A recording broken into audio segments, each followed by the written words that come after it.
Hello YouTube, this is OjamaDaBomb bringing you a video on the most recent, the official ban list has finally come out.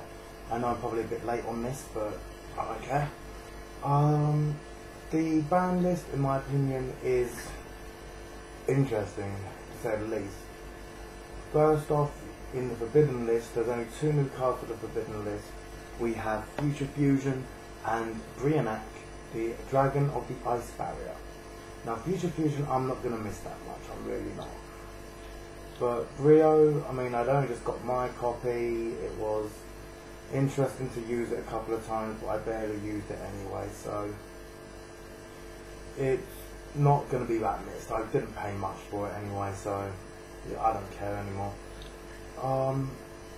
In the limited list, we have Chaos Sorcerer, which isn't going to affect me in the slightest. Insector Dragonfly, Insector Hornet, which I'm going to find hilarious, especially when I really start rubbing it into someone. Red Eyes Darkness Metal Dragon, Spore, Tsukuyomi, I believe the T is silent in that, Ibagishki Gust Kraken, Ultimate Offering, and Wind Up Carrier Zenmighty. Now, Red Eye Darkness Metal Dragon, obviously a key factor to the Chaos Dragon decks. It going to 1 is probably going to affect the performance, but I don't think it's going to affect that too much, especially with Chaos also going to 1 as well. There's like Chaos Dragons got hit pretty bad, along with Insectors, obviously, with Dragonfly and Hornet going to 1. Then you've got the Spore. Spore obviously is, well, they might be trying to bring back some kind of plant synchro deck, Plague Spreader Zombie with quite a few plants thrown in, a Spore, Foolish Burial, it didn't banish a plant, you know, the old bollocks. Tsukuyomi is the one that acts as a Book of Moon when normal summoned. Now this could be quite interesting to see, to be quite honest, because, well, it could act as a way to reuse certain cards, or it basically added another Book of Moon to the format. I'm not entirely sure exactly what, if it was involved in any OT or FTKs, but what I can gather, it seems alright. Ibagishki Gust Kraken and Wind Up Carrier Zenmighty. They are both key cards to hand loops. Obviously, Wind Up Carrier Zenmighty is the one for the wind up loop, and Ibagishki Gust Kraken is a key factor to the Ibagishki hand loop. Now, I'm not entirely sure whether Gust Kraken going to 1 is going to affect the hand loop, but I know the wind up loop is now dead, so you don't need to worry about being hand looped too much more as of September 1st. So you've got what? 13 days? So you call. Well, 13 days from this date, which is 19th of August, let you know. For the semi-limited deck, well, for the semi-limited cards, we have Blackwing Kalute Ramoon Shadow. Now, this is an interesting one, considering that's the honest, the Blackwings. Now, I can actually see Blackwings getting a little more playability now due to this list, so it's going to be interesting to see what happens there. And then we have the Bree Dragon, the level 4 Dragon Tuner, so it could be quite possible to go, yeah, I can build something of a Chaos Dragon, but I can also make it into a Synchro as well. That could be rather interesting actually. I'll have to get together with the rest of Team GKN to get to work on Fluffy's Chaos Dragon deck. Then we have Rescue Rabbit going to 2. Rescue Rabbit is alright. I mean, not many Rabbit players actually drew it, surprisingly. All the times I've been against Rescue Rabbit, and it's only been summoned against 5 times, like, pretty much. Agent of Mystery Earth. Now, it's going to be interesting to see Agent get more playability again, because I haven't played that deck in ages. It's got enough now to shut down the deck, so yeah, I don't see too much of a problem with it. Soul Card from the Underworld going to 2 is rather interesting, surprisingly, because, well, with it going to 2, it means that, well, wind-ups have been hit, Insectors have been hit, Rabbit's been hit, So there's less chance of going into your Leviers and all that, and the Chaos builds have kind of gone down a bit. And with the next two cards is A Hero Lives and Emergency Call. Now, A Hero Lives is the spell card for elemental heroes where you pay half your life points to special summon some bollocks and do some shit. Now, I don't find this a good card to go to because, well, it's a stupid card.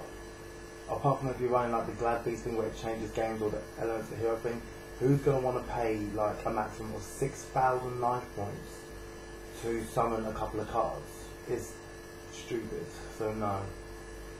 An Emergency Call going to 2 is probably going to slow down heroes a little bit more, giving other decks a chance to keep up. So all my most hated decks are now out the window, so that's alright. I'm still going to play more wind-ups though, so keep an eye out for a wind-up deck update to match this format, or an upcoming format. Harassic Seal Convocation. Now, Harassics obviously haven't seen that much playability, so I don't really see them doing too much now because, well, with Harassic Seal Convocation going to 2, I haven't seen Harassics played at my locals apart from once at all since they were released, so I don't see them getting any more playability. Pod Duality going to 2, I don't think there's much of a change there because, well, Pod Duality going to 2 is just weird. And most people only run 2 anyway, so I don't care. Now, Reasoning is another one going to 2 because, well, Reasoning is an interesting card to say the least. It's a tech card in Dragons, more particularly used by Mr. 89 Manic. He's the only one I've seen use it for a while. And, well, it going to 2 is going to add a lot more milling power, so Lightsworn might get one hell of a boost. And Mirror Force is the last one going to 2, which is really going to change the game now, I think. Because, well, with it going to 2, it's going to blow this format up. I mean up. Because, well, with everyone running 2 Mirror Forces, considering they're available and like God knows how many rarities now, it's going to be attack, Mirror Force, bribe, Mirror Force. Well, you can't change on Mirror Force, you know what I mean. You'll get the first attack through, but then the opponent's just going to Mirror Force again. No longer restricted. Now these are very interesting cards, well apart from maybe Torfield. Necro Gardener is going free. Now obviously this was a huge tech choice in Lightsworn because of the milling capability. You can use this attack negation effect straight off the bat. Destiny Draw. Destiny Draw going free. Ugh. Let me just sit up a bit. The Destiny Draw going to 3, I can see this being rather interesting because, well, obviously if you're playing it go to FTK, there's a massive debate going on online which one's better, the Dragon variant or the Destiny Hero variant.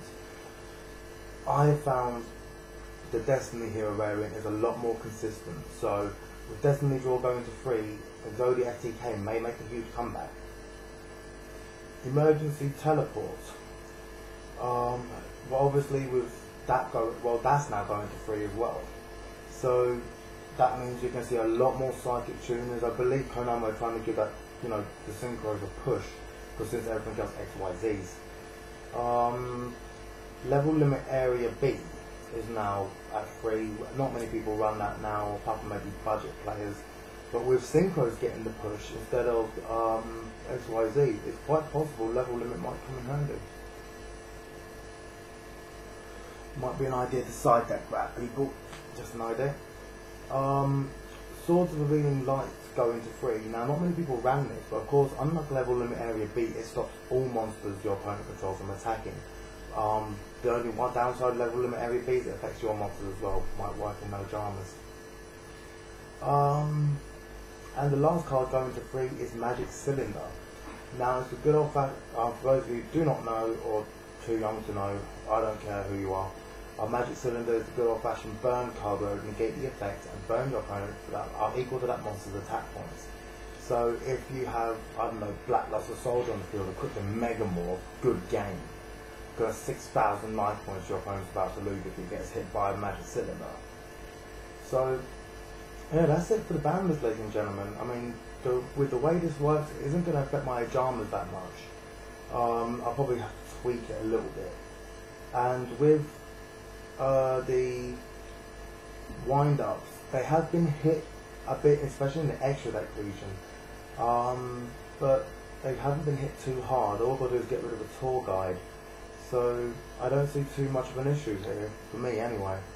So, let me know what you think on this, ladies and gentlemen. How's it going to affect your deck? Is it going to affect it good, or is it going to affect it badly? I mean, well, obviously you're going to need a few duels first to be able to test it. And yeah, just let me know. So, until next time, ladies and gentlemen, this is OjamaDaBomb signing out. In peace and love. Don't forget to subscribe and like this video. Catch you later.